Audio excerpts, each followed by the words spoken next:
எழுதியிருக்காங்க.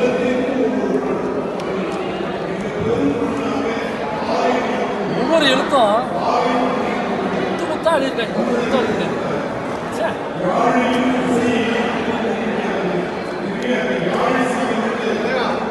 ஆக்ரோஷமாக போராட்டம் இருக்குது. ஆக்ரோஷமான போராட்டம் இருக்குல்ல, சார் கடுமையான போராட்டமாக இருக்கு.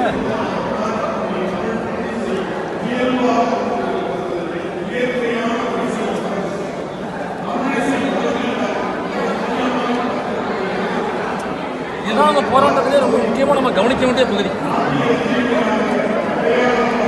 கடுமையான போராட்டம். நீங்களும் இந்த ஆர்எஸ்எஸ் விடுதலை போரில் பங்கு அப்படிங்கிறது பார்க்கணும்னா இந்த காமராஜர் அரங்குக்கு வாங்க, சென்னையில் வந்தீங்கன்னா இந்த போராட்ட வரலாறுலாம் இங்கே பாருங்க, அருமையாக எழுதி வச்சிருக்கு. ஒட்டியாக இருக்கு.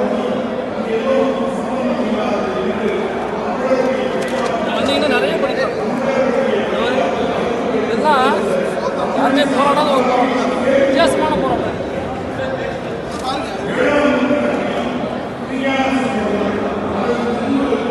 இந்த புக்கு இங்கே இருக்குது. யார் வந்தாலும் ஆர்எஸ்எஸ் விடுதலை போராட்டத்தில் என்ன போராடுகிறது அப்படிங்கிறத நீங்கள் கற்றுக்கலாம். ஆர்எஸ்எஸ் அலுவலகம் போனீங்கன்னா ஷூ இல்லாமல் போங்க. ஷூவோட போனீங்கன்னா நம்மகிட்டே இந்த போராட்டத்தை பண்ண ஆரம்பிச்சிருவாங்க.